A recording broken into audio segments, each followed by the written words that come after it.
संसार में कृत्य गिने जाते हैं, आपके कर्म गिने जाते हैं, आपका कैसा कर्म है। ठीक है, आपने किसी का कत्ल किया, आपको फांसी हो गई, उम्र कैद हो गई, लेकिन भगवान के पास क्या गिना जाता है? भाव।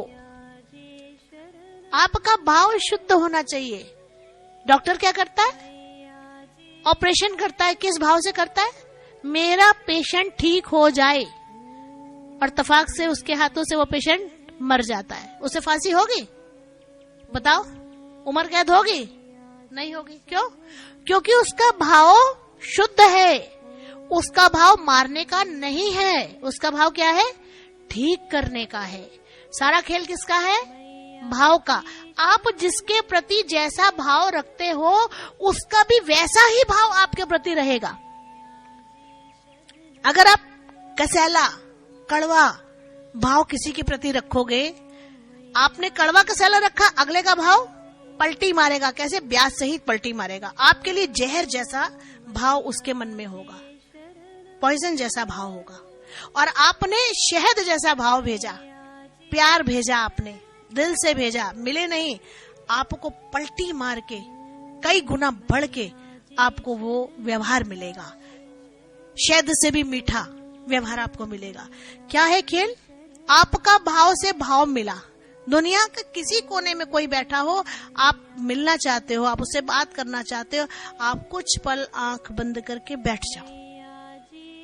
जिससे मिलना चाहते हो, संसारिक लोगों से मिलना चाहते हो तो, परमात्मा से मिलना चाहते हो तो, जिससे मिलना चाहते हो, ध्यान में ही मुलाकात हो जाएगी। और अगर संसारिक होगा तो आप ध्यान से उठोगे या ध्यान में ही बैठे रहोगे। अगर आपका फोन ऑन है तो घंटी बज जाएगी, अगले का फोन आ जाएगा। अगर आपने आंखें बंद करके एक पल भी ध्यान कर लिया तो आपके पास घंटी बज जाएगी, और आप हैरान होगे, ले हमने याद किया, उसका फोन आ गया। आपने क्या याद किया? ये तार से तार जुड़ गई। आपने इससे जोड़ा तो इससे जुड़ गई, आपने संसार से जोड़ा तो संसार से जुड़ गई। तो जैसा भाव आप किसी के प्रति रखोगे, वैसा ही भाव पलट के आपके पास आएगा। हमेशा इस बात का ध्यान रखो। अब आपकी मर्जी है आप कड़वे बनो, आपकी मर्जी है आप शहद के माफिक बनो, वो तो आपकी मर्जी है। लेकिन जो भी करना दिल से करना। अगर आप दिखावा करके कोई काम करोगे तो ध्यान रखना, उसमें कभी भी सफलता नहीं मिलेगी। अंदर से कुछ, बाहर से कुछ, मुंह में राम, बगल में छुरी, कोई लाभ नहीं मिलेगा। तो इस सब से परे हटना है ना। अगर हमें उसका बनना है, अगर हमें अपने मालिक का बनना है, अगर हमें अपने ईश्वर का बनना है, तो फिर हमें भाव तो शुद्ध रखने पड़ेंगे ना। सामने बैठे हो तो बहुत अच्छे हो, और वो पलट के हटा दो जी, उसी की बुराई शुरू। तो कौन देख रहा है? एक मालिक, एक परमात्मा आपकी हर गतिविधि को देख रहा है, आपके हर भाव को देख रहा है, आपके हर विचारों को देख रहा है, और वो समझ रहा है कि ये कूड़ा कब सुधरेगा भाई। जन्मों जन्मों से मन के अंदर कूड़ा भरा है, कब जलेगा? कैसे जलेगा? सिमरन से जलेगा। सिमरन रूपी माचिस की तीली लगेगी तो युगों युगों का कूड़ा जल जाएगा। तो जो भी मन के अंदर को विचार है, वो सारे के सारे भस्मीभूत होने का क्या तरीका है? सिमरन, सिमरन और सिमरन, सेवा, सेवा और सेवा। मनुष्य के दो पंख है, सेवा और सिमरन। लेकिन कैसे? शुद्ध भाव से। कैसे? प्रेम भाव से। कैसे? अच्छे भाव से।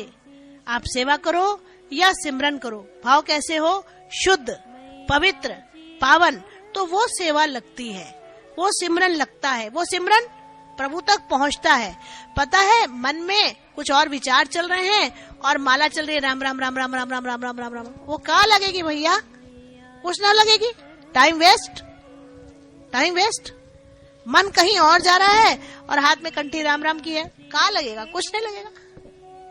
तो जो करो शुद्ध भाव से करो, प्रेम से करो, निर्विचार होके करो, निर्विकार होके करो, निरासक्ति होके करो, तो फिर मिलन ही मिलन है। फिर हर में हरि ढूंढोगे। हर में हरि जब दिख गए स्वयं में हरि दिख गए तो फिर तो सब में हरि ही हरि दिखेंगे ना, क्योंकि जर्रे जर्रे में झांकी है भगवान की, किसी सूझ वाली आंख ने पहचान की। वो तो जर्रे जर्रे में निवास कर रहा है, वो तो कण कण में निवास कर रहा है, तो फिर कोई बुरा कैसे हो सकता है? कोई बुरा कैसे हो सकता है? कोई बुरा है ही नहीं। हम जो बीज कर आते हैं वो हमें काटना है।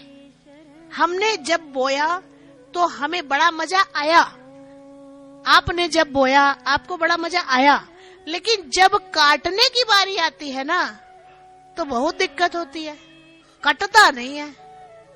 क्यों? क्योंकि ब्याज सहित मिलता है। इसीलिए अच्छा बोए अच्छा काटे। अगर हमें लगता है फलाना हमें दुख दे रहा है तो आप वो मत सोचो फलाना दुख दे रहा है, क्योंकि फिर और मन दुखी हो जाएगा। क्या सोचे? हमने किसी जन्म में दुख दिया होगा, आज वो कर्म मेरे ब्याज सहित हमें भोगने पड़ रहे हैं। इसमें किसी का कोई लेना देना नहीं, कोई दोष नहीं, काम खत्म।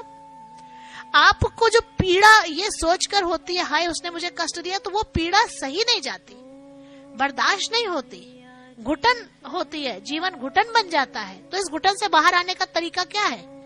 सही मायने में ये तरीका है कि हमने जो बोया हम काट रहे हैं। इसलिए किस बात का दुख, किस बात की तकलीफ? अच्छा बोया है अच्छा काट रहे हैं, बुरा बोया है तो बुरा काट रहे हैं। अच्छा है इसी जन्म में खेती कट जाए, इसी जन्म में कट जाए, तो क्यों परेशान होना भाई? अपना ही बीजा सामने आता है तो क्यों परेशान होना? बिल्कुल नहीं परेशान होना। और क्या करना है? तेरा पाना मीठा लागे, तेरा पाना मीठा लागे, यानी हे ईश्वर, जो आप जी की कृपा से मुझे दात मिली है मेरे कर्मानुसार, हम उसका शुक्रगुजार करते हैं और वो मुझे मीठा लगे ऐसी गुजारिश करते हैं। मुझे अच्छा लगे जो मेरे कर्मानुसार आप जी की कृपा से दात मिली है, जो आपने दिया है मेरे कर्मानुसार, तो वो मुझे मीठा लगे, वो मुझे अच्छा लगे। मैं आपका शुक्राना करता रहूं, मैं आपकी शुक्राना करती रहूं, मेरा हर रोम तेरा शुक्राना करे, मेरी हर श्वास तेरा शुक्राना गाती रहे, गाती रहे, गाती रहे। मेरे अंत समय में भी शुक्राना और तेरा नाम ही निकले। आने से पहले मुझे बता देना